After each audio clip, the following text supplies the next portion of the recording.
data. Teman-teman, komponen atau infrastruktur teknologi informasi ada 5. Yang pertama hardware, yang kedua software, yang ketiga jaringan komputer, dan yang keempat basis data. Ya, sekarang sudah mulai ke basis data ya. Baik, basis data. Ini saya off-kan video saya biar enggak remote ya. Basis data atau sistem basis data ya adalah himpunan kelompok data atau disebut arsip yang saling berhubungan, yang terorganisasi sedemikian rupa supaya dapat dimanfaatkan kembali dengan cepat dan mudah. Contohnya begini, di Prodi D3 Kebidanan ada berbagai arsip, ya, ada berbagai arsip. Misalkan di situ ada arsipnya mahasiswa, ada arsipnya dosen, ya, ada arsipnya mata kuliah. Nah, arsip ini, nah, kita sebut sebagai basis data, ya. Arsip ini diorganisasikan sedemikian rupa supaya mudah digunakan ya.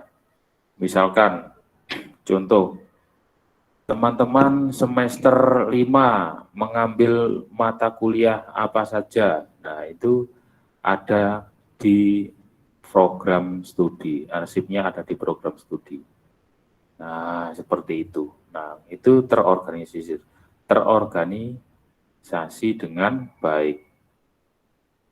Jadi semester 1 mahasiswanya berapa mengambil mata kuliah apa, semester 3 mahasiswanya berapa mengambil mata kuliah apa, dan seterusnya. Nah, itu namanya terorganisir ya. Data itu terorganisir ya. Terus yang kedua, kumpulan data yang saling berhubungan yang disimpan secara bersama sedemikian rupa tanpa adanya duplikasi ya, yang tidak perlu, yang disiapkan untuk memenuhi berbagai kebutuhan. Jadi data itu dibuat sedemikian rupa supaya tidak ada yang double atau bahkan triple. Maksudnya gimana, Pak? Contoh ya, teman-teman punya nomor induk mahasiswa enggak? Punya ya? Punya nomor induk mahasiswa. Lah, nomor induk mahasiswa itu adalah salah satu bentuk, teman-teman ya. Saya ulangi lagi, nomor induk mahasiswa itu adalah salah satu bentuk format data untuk supaya unik, supaya tidak duplikasi gitu ya. Misalkan ada, kalau di mahasiswa saya ya, kalau di mahasiswa saya ada NIM-nya 4119 misalkan gitu ya, 001. Nah, 41 adalah nomor 4 itu adalah nomor fakultas, 1 adalah nomor program studi, sedangkan 19 adalah tahun masuk, 001 adalah nomor urut mahasiswa. Nah, berarti dia mahasiswa Prodi Sistem Informasi Fakultas Teknik angkatan 2019, nomor urut pertama. Nah, itu namanya mengorganisir data dibentuk sedemikian rupa supaya tidak ada duplikasi. Jadi kalau ada satu mahasiswa nggak mungkin punya 2 NIM. Nah, itu ya, supaya nggak mungkin punya 2 NIM. Termasuk juga NIK, nomor induk kependudukan, teman-teman ya. Kalau punya nomor induk kependudukan, itu pasti unik, pasti nggak mungkin sama, ya, walaupun satu keluarga. Misalkan katakanlah teman-teman punya saudara kembar, itu pun NIK-nya berbeda. Punya saudara kembar itu pun meskipun kuliahnya di perguruan tinggi yang sama, di jurusan yang sama, tapi nomor induknya berbeda. Nah, itu sistem basis data, ya. Nah, kenapa Pak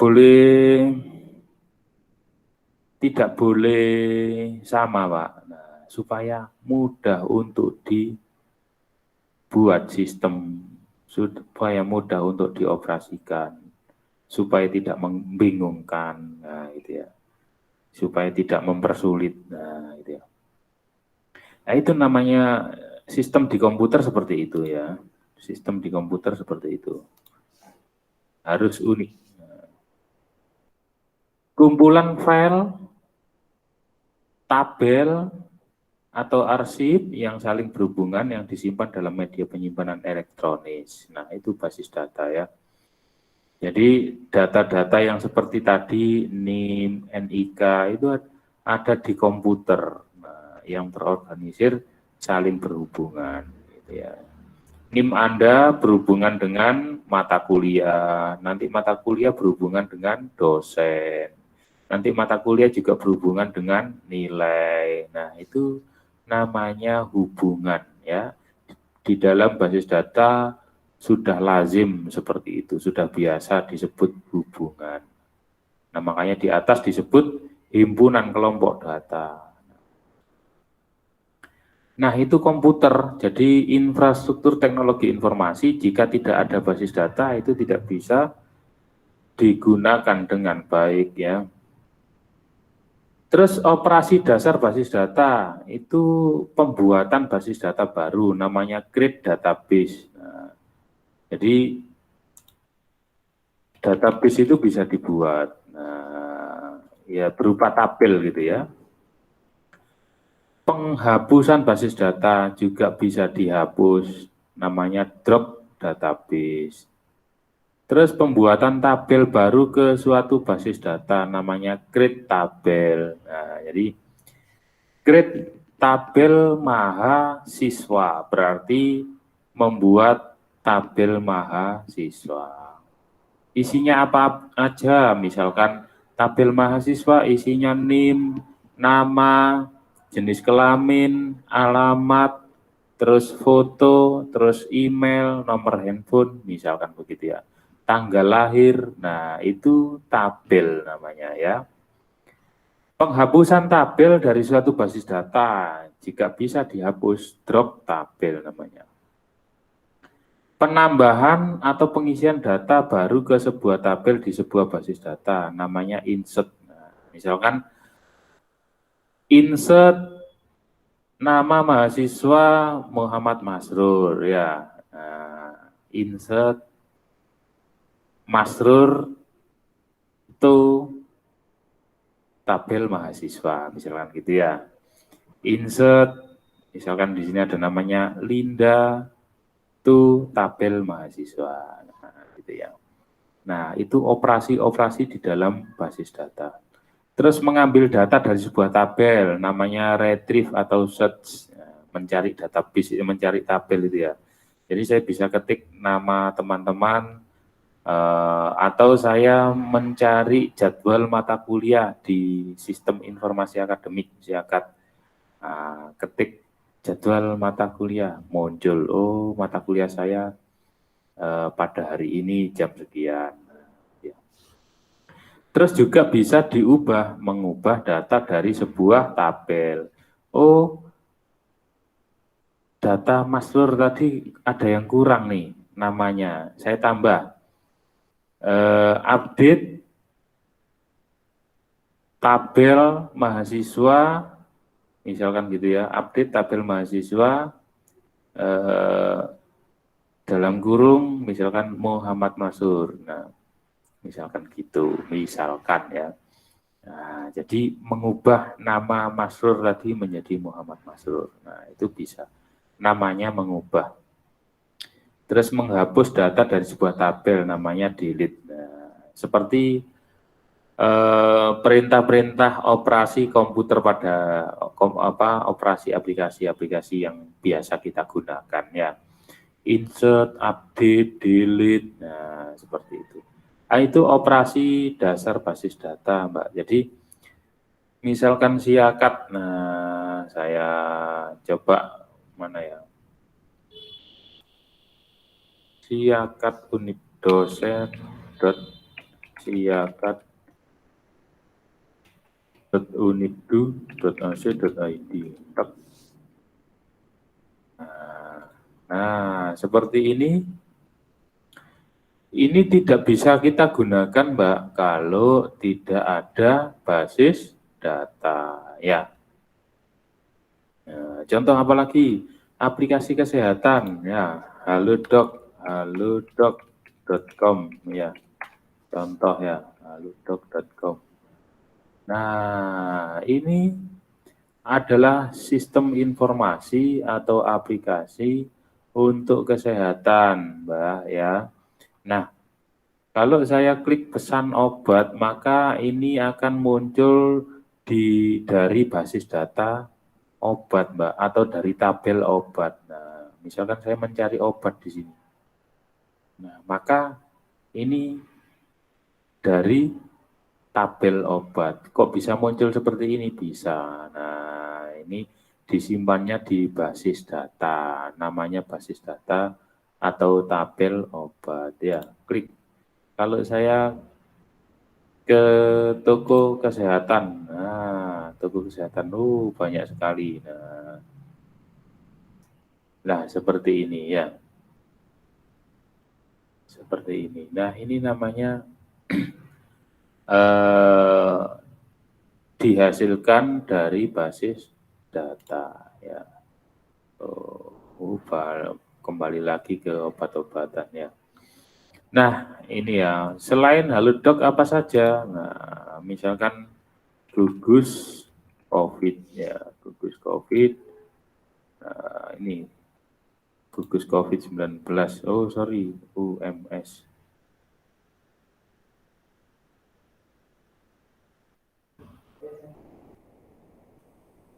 Mana gugus COVID-19 coba. COVID-19.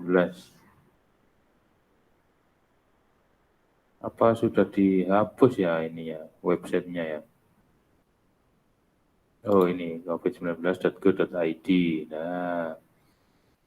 Nah, kok bisa muncul data-data seperti ini? Nah, contohnya ya, ini peran dari database. Jadi, database itu tidak bisa dihilangkan dari infrastruktur teknologi informasi sebaran, peta sebaran contoh ya. Klik peta sebaran. Nah, infrastruktur teknologi informasi database. Nah, muncul data ya, terkonfirmasi 4 juta sekian, kasus aktif 99.000, sembuh 3.900.000, meninggal 139.000, dan seterusnya. Nah, bisa dilihat di peta. Nah, ini sistem informasi geografis. Datanya dari basis data, petanya ini dari layer yang berbeda, dari sistem yang berbeda. Nah, ini sistem informasi geografis namanya. Nah, seperti itu basis data. Tujuannya untuk apa, Pak? Nah, tujuannya untuk kecepatan dan kemudahan. Nah, jadi kok bisa muncul di halaman website ya data-datanya itu karena basis data cepat dan mudah ya. memungkinkan untuk melakukan perubahan manipulasi terhadap data atau menampilkan kembali data dengan lebih cepat dan mudah. Nah, itu jadi kalau kita ngomong gugus COVID, mungkin nanti sore sudah berubah ini datanya. Nah, nanti sore sudah berubah datanya. Nah, Jawa Timur, mana Jombang? Jombang. Nah, ini Mojo Agung, Betek, Sumombito. Nah, ini Jombang ya.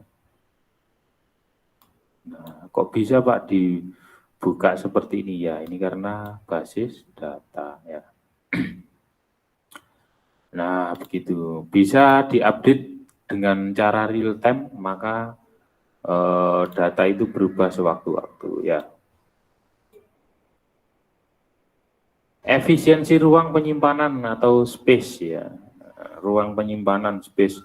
Kalau data mahasiswa itu berupa lembaran kertas, maka dalam jumlah setahun itu bisa penuh itu kantor-kantor itu dengan tumpukan-tumpukan kertas. Makanya menggunakan sistem informasi akademik ya.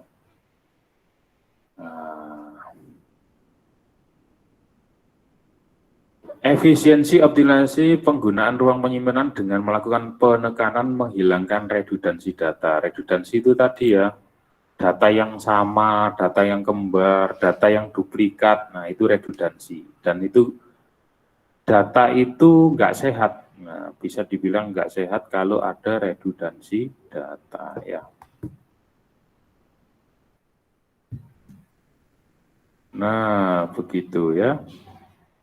Terus keakuratan, akurensi, menekankan aturan batasan constraint tipe data, domain data, atau keunikan data untuk menghindari pemasukan data yang tidak akurat. Nah, jadi dengan basis data dipastikan bisa akurat ya. Data itu bisa akurat. Nah, contoh bila ada rumah sakit persalinan katakanlah ya, tidak menggunakan komputerisasi, tidak menggunakan basis data, itu bisa tertukar itu nanti kalau ada orang melahirkan ya. Kan di rumah sakit itu kalau misalkan ada orang melahirkan sebelum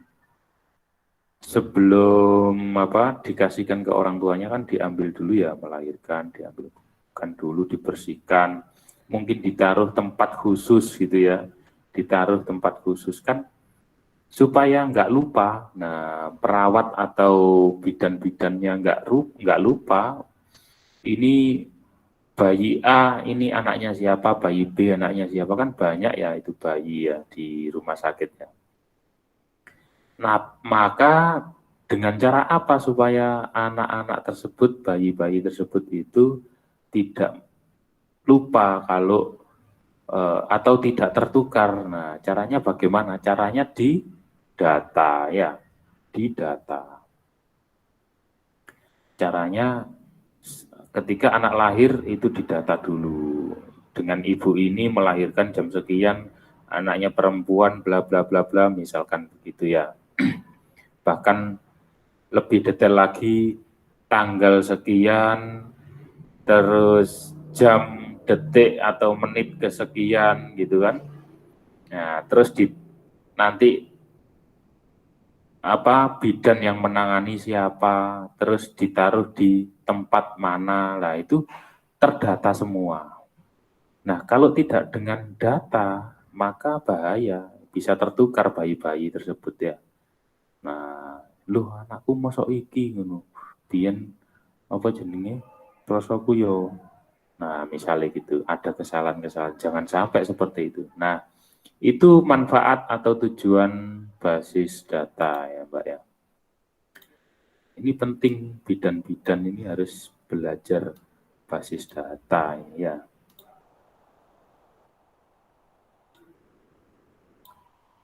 Nah, terus Selanjutnya tujuannya termasuk adalah ketersediaan ya, ketersediaan, availability ya. Tersedia maksudnya gimana Pak? Memilih data menjadi data master, data transaksi ataupun data history. Jadi begini, contoh teman-teman mau KRS ya, Pak, saya mau KRS, kok tidak ada mata kuliahnya ya di Siakat ya Pak. Nah itu nggak tersedia namanya ya. Nah maka di basis datanya itu ada namanya data master. Data master itu apa? Data yang akan diambil oleh mahasiswa itu data master misalkan gitu ya. Terus ada data transaksi. Data transaksi itu apa? Data yang sudah diolah oleh mahasiswa. Misalkan saya semester 3 ini mendapatkan hanya 15 SKS. Nah, maka saya memilih mata kuliah yang sesuai yang maksimal 15 SKS. Kalau dirasa lebih, saya kembalikan mata kuliah itu, tidak saya ambil. Nah, itu data transaksi namanya. Nah, kalau sudah seperti itu, sudah transaksi termasuk ya, termasuk ketika sudah kuliah mendapat nilai, ya, mendapat nilai menghasilkan kartu hasil studi. Nah, isinya nama mahasiswa, terus tabel mata kuliah, terus nilai mata kuliah, ya. Itu data transaksi namanya, ya. Terus data history. Data history itu seperti apa? Nah, ketika data transaksi sudah ada, menjadi sebuah data history. Oh, semester 1 dulu itu masih bisa saya buka kok. Saya nilainya berapa itu saya tahu, IPK saya berapa saya tahu. Nah, itu data history ya. Bahkan sampai alumni nanti. Nah, itu ya. Terus kelengkapan, menambahkan record data dan melakukan perubahan struktur dalam basis data, baik dalam bentuk penambahan objek baru yang disebut tabel atau dengan penambahan field baru. Nah, field di sini itu selnya ya, sel daripada tabel ya. Nah, misalkan tabel mahasiswa, ada tabel NIM, ada sel atau field NIM, ada field nama, ada field tanggal lahir, ada field alamat, ada field nomor handphone. Nah, ternyata ada yang kurang nih. Kurangnya apa? Harus ada field foto, gambar, maka ditambahkan. Nah, ini namanya kelengkapan record. Nah, bisa ditambahkan, dibuatkan baru di dalam tabel tersebut.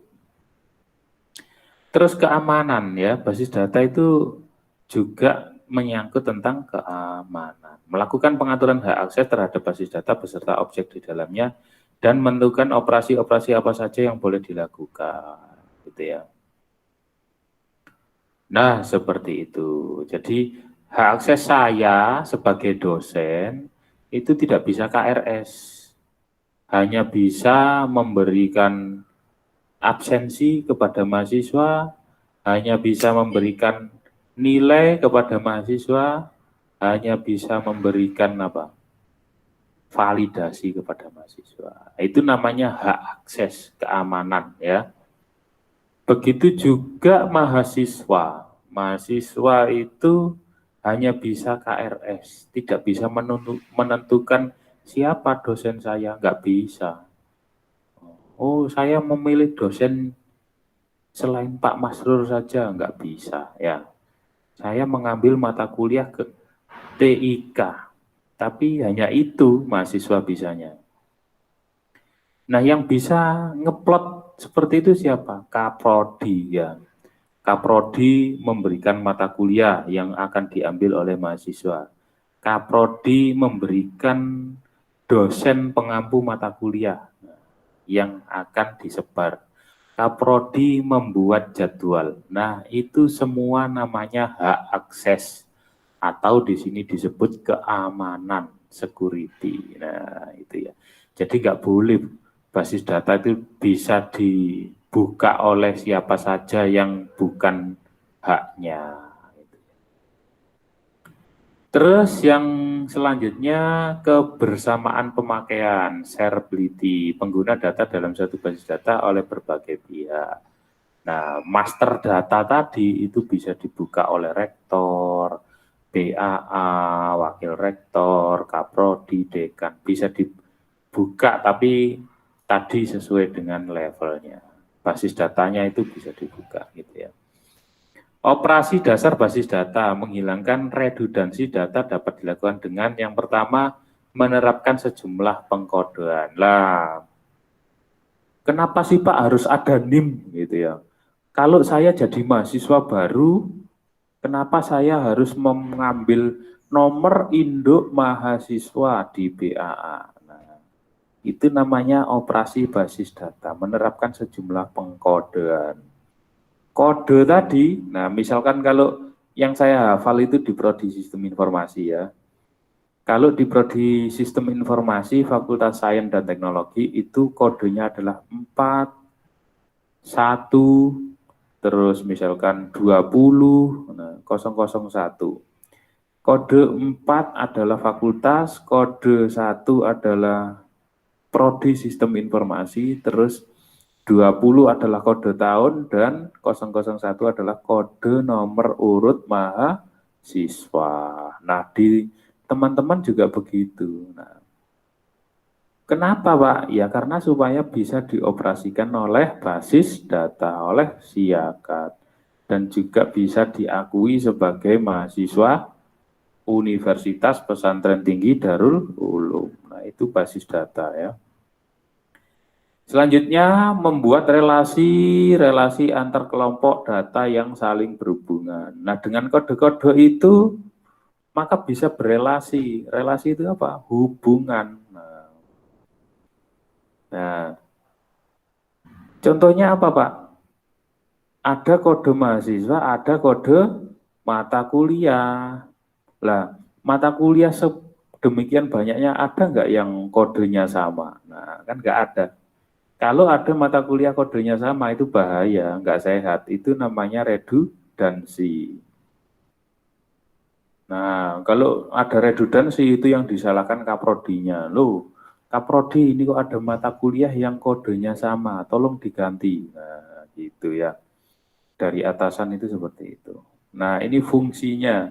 Jadi belajar komputer itu juga belajar organisasi. Makanya ada sistem informasi manajemen ya.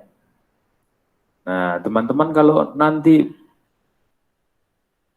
kerja di suatu rumah sakit, maka harus ngerti namanya sistem informasi manajemen gitu ya. Oke, ada pertanyaan dari basis data ini? Silakan. Halo? Nggak ada ya? Boten, Pak. Oke, dilanjutkan.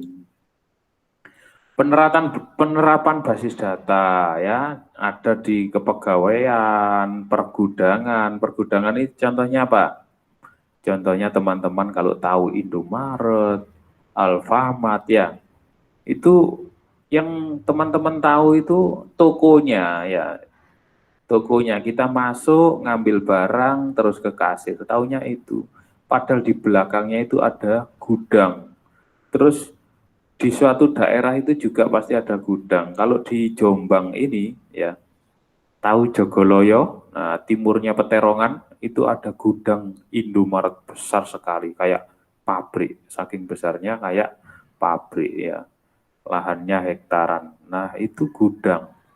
Nah, coba bisa dibayangkan pusingnya bagaimana kalau semua barang itu tidak dibuat basis data. Makanya kayak kita kalau beli di Indomaret, Alfamart misalkan ya, beli barang-barang terus kasirnya itu tinggal scan barcode, klik. Nah, itu yang main, yang dimanipulasi basis datanya. Jadi misalkan stoknya 50, kalau diklik berarti dikurangi 1. Nah, klik lagi dikurangi lagi 1. Harganya ditotal ya. Harganya di total, terus jumlahnya berapa. Nah, transaksi tersebut mencetak tanggal sekarang, ya, bahkan sampai detik, menit, detik sekarang, klik itu ada semua di situ. Nah, itu basis data di pergudangan, akuntansi juga begitu, reservasi juga begitu. Reservasi apa? Contohnya teman-teman menggunakan Gojek ya, nggak hanya hotel, kalau dulu memang hotel ya, ada Traveloka misalkan gitu ya. Reservasi sekarang semuanya sudah menggunakan aplikasi reservasi. Contohnya tadi Gojek, Grab ya, beli makan lewat situ ya. Beli tiket lewat tiket.com ya, tiket kereta api, tiket bis, tiket pesawat dan sebagainya. Tiket kapal laut dan sebagainya, reservasi, perbankan, rumah sakit, pendidikan dan lain-lain. Semuanya menerapkan basis data ya. Jadi basis data sendiri itu apa Pak? Nah, definisi sistem basis data ya. Definisi sistem basis data. Sistem yang terdiri dari atas kumpulan file dalam kurung tabel yang saling berhubungan dalam sebuah basis data di sebuah sistem komputer dan sekumpulan program namanya DBMS ya. Jadi sebuah basis data yang ada di dalam sistem komputer yang saling berhubungan itu namanya DBMS. Database Management System, yang memungkinkan ke beberapa pemakai, user ya, atau program lain untuk mengakses dan memanipulasi tabel-tabel tersebut. Nah, jadi tadi itu ya, sistem basis data itu adalah yang ada di komputer itu, yang diakses oleh, misalkan kalau siakat tadi, kaprodi, mahasiswa, dosen, bahkan biro akademik, bahkan biro keuangan, bahkan sampai rektor. Nah, itu ya.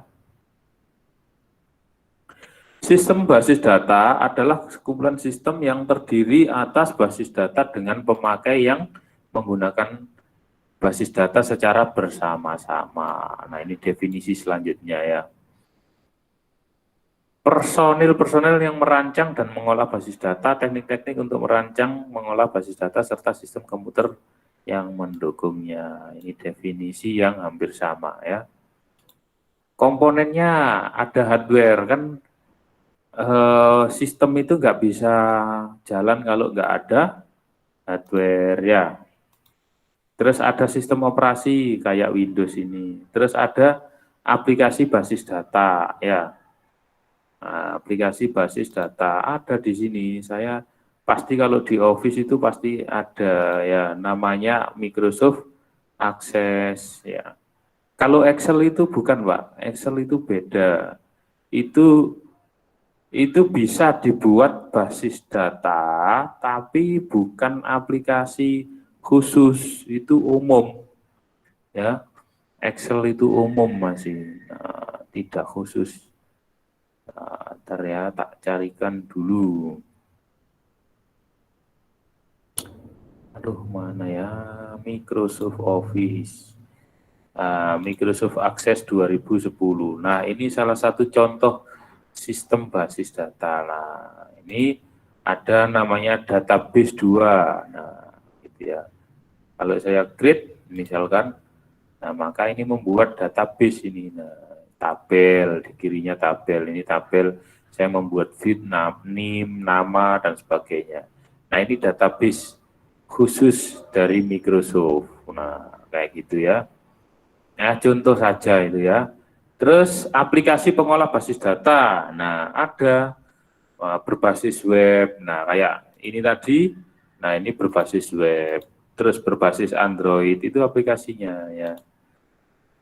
Terus pemakai user. Nah, itu komponennya ya. Basis data ini Bisa dioperasikan langsung seperti ini bisa, tapi tidak user friendly ya. User friendly-nya langsung ditambahkan pemrograman berbasis web seperti ini ya. Nah, kayak gini nih mengakses basis data. Nah, tampilan-tampilan ini memudahkan pengguna, user akhir, end user namanya, pengguna akhir itu memudahkan kita, tapi di dalamnya sana kita nggak tahu ya. Nah, rumitnya basis data. Nah, gitu. Oke, lanjut perangkat keras sudah kita pelajari ya. Ada komputer, jaringannya, memorinya ya, perangkat komunikasi jaringannya sudah ada ya. Ada wireless, ada kabel, ada apa lagi? Bluetooth. Nah, itu sistem jaringan ya. Sistem operasinya tadi kayak Linux, kayak ini MS-DOS, Windows, Linux, Unix, Mac OS dan sebagainya, termasuk Android sekarang ya, Android. Nah, itu sistem operasi ya yang mengaktifkan. Terus basis data. Nah, yang perlu sampai ketahui ya, DBMS menentukan bagaimana data di organisasi, disimpan, diubah. Selain itu diterapkan juga mekanisme pengamanan data, pemakai data secara bersama, keakuratan konsistensi data. Yang termasuk DBMS adalah akses. Nah, Microsoft Access ini ya, punyanya Microsoft. SQL Server ini punyanya Windows. Punyanya Microsoft juga, tapi lebih besar dari Access ya. Oracle beda sendiri, Informix, Sybase, DBase, Borland, Interbase, nah macam-macam. Banyak sekali. Untuk Android namanya SQLite. Nah, yang biasa saya gunakan itu MySQL. Nah, gitu ya. Programmer aplikasi, ya, pemakai. Yang kelima, pemakai itu programmer aplikasi. Nah, kalau tahu programmer ya belajarnya di sistem informasi. Itu fungsinya untuk apa? Untuk memanipulasi data manipulation language namanya SQL ya. Struktur query language, jadi grid, tabel, select, bintang, tabel, mahasiswa, maka muncul semua nama-nama data yang seluruh ada di tabel mahasiswa muncul semua. Bahasanya begitu ya, select, create, insert, delete, update, nah pokoknya begitu ya. Kalau bahasa mudahnya di sistem informasi namanya CRUD ya, wah CRUD itu apa Pak? CRUD, C itu create, R itu read, membaca, U itu update, D itu delete. Nah, create, read, update, delete, disingkat dengan CRUD. Nah, disingkat dengan CRUD. Nah, gitu ya. Nah, itu bahasa programmer ya, bahasa programmer untuk memanipulasi database ya. Terus ada user mahir, casual user, pemakai yang berinteraksi dengan sistem tanpa menulis modul program, menggunakan query untuk akses data dengan bahasa query yang disediakan oleh DBMS. Ya tadi itu ya, SQL tadi ya.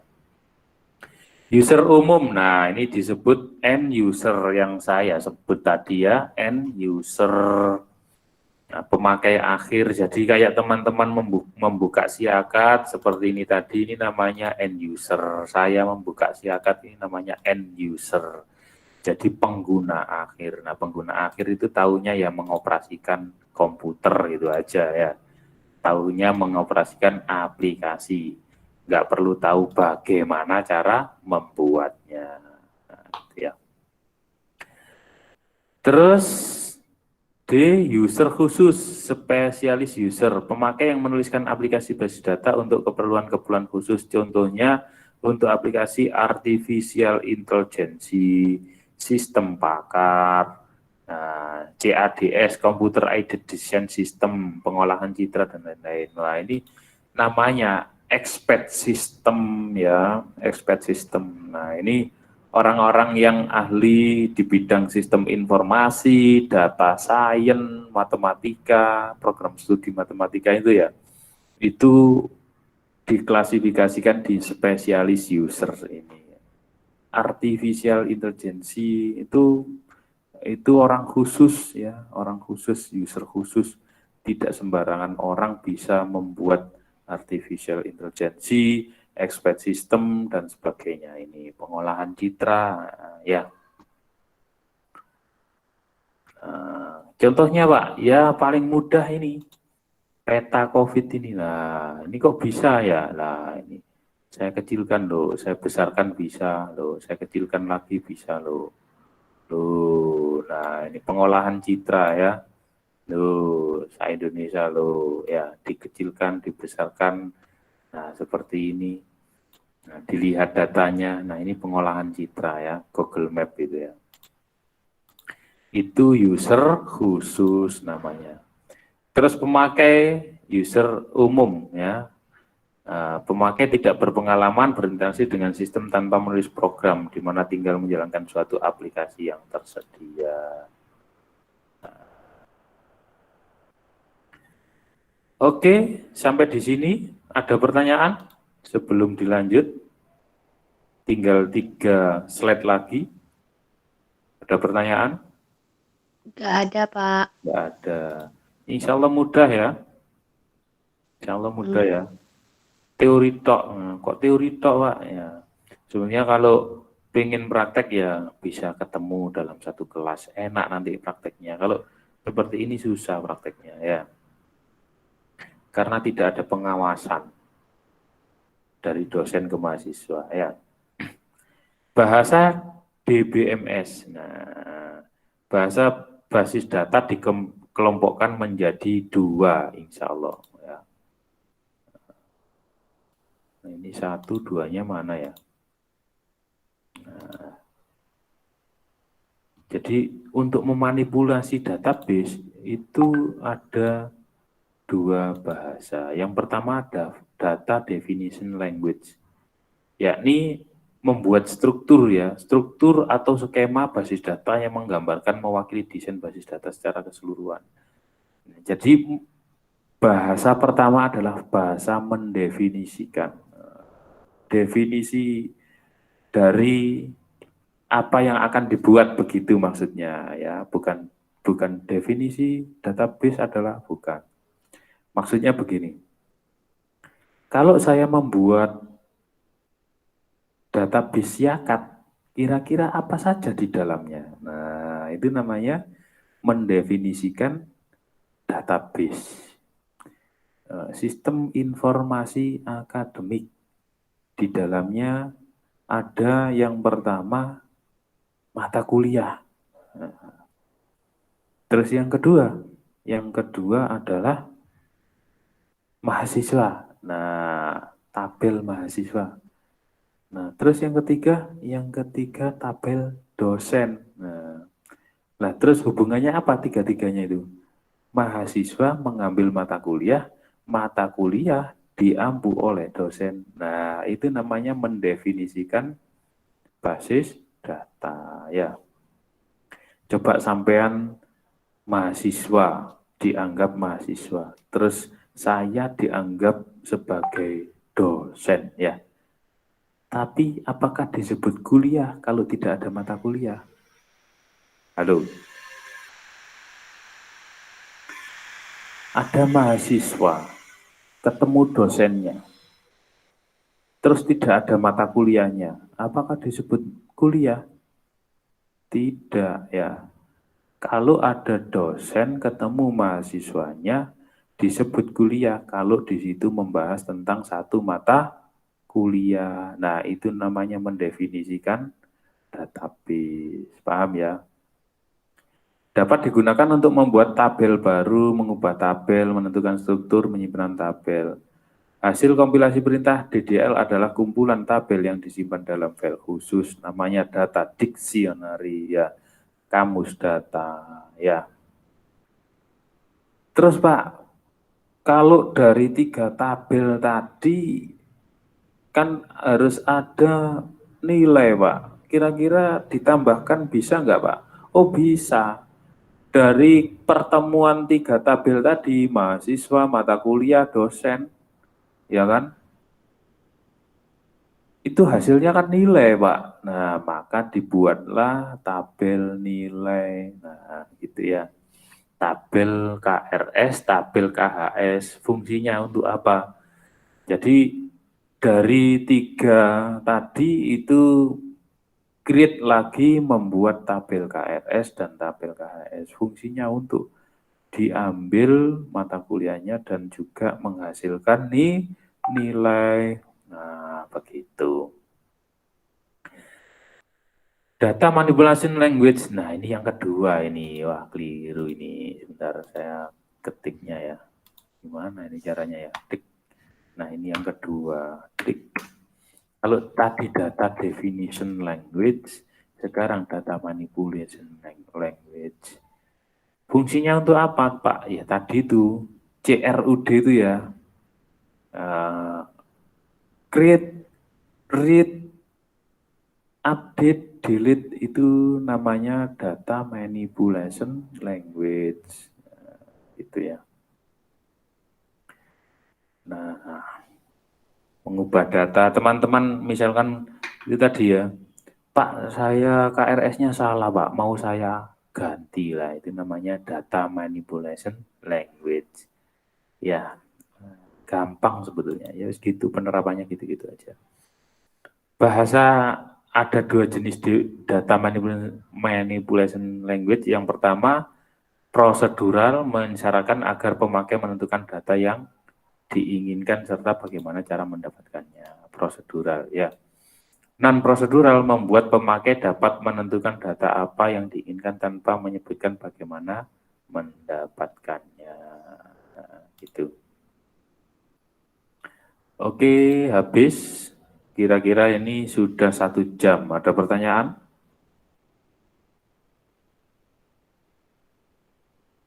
Halo? Ya, Pak. Nggak ada ya? Ada, Bu. Baik. Sampai di sini atau dilanjutkan lagi?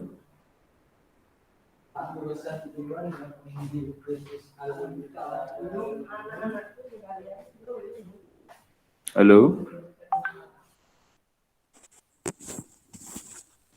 Iya, Pak.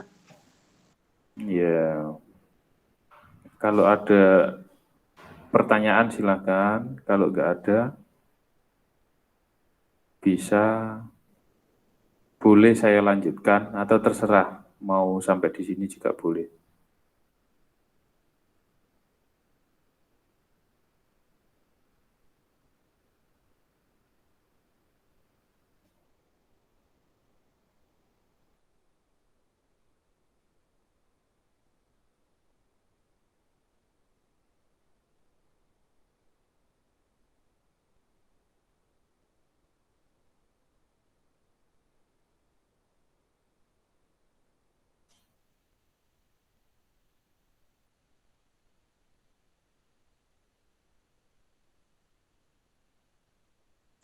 Sampai di sini aja, Pak.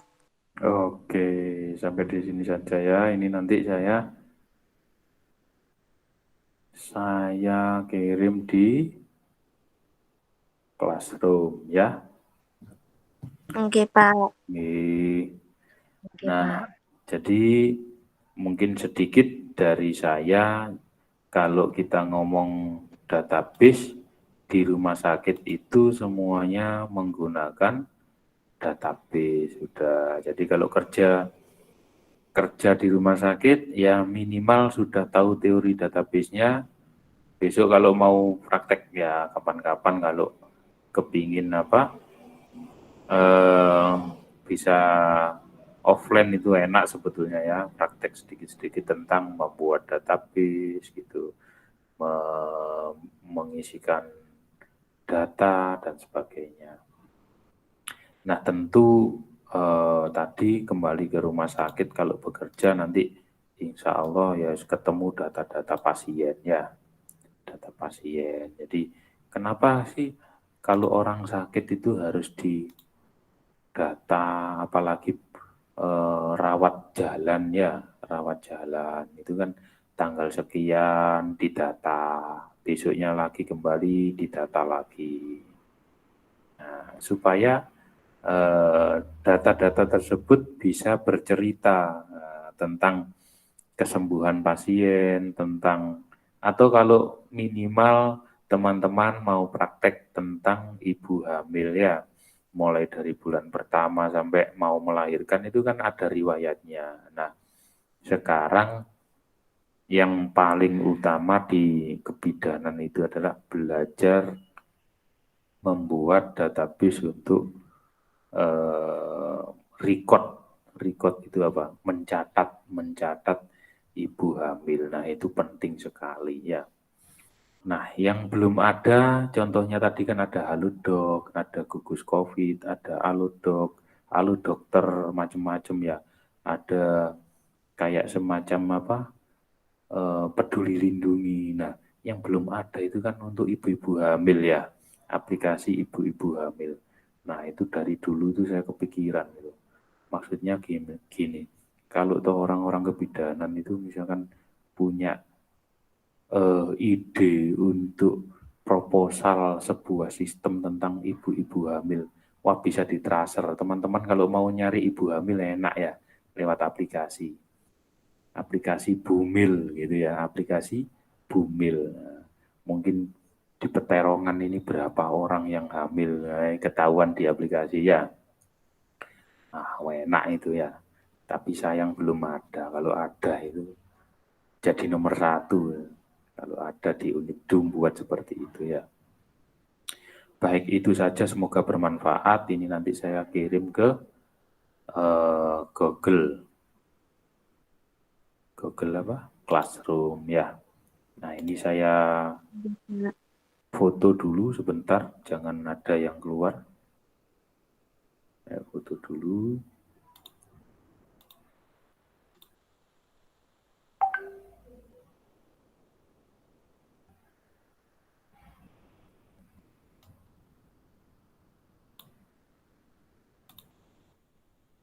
Baik, terima kasih. Sampai di sini saya akhiri.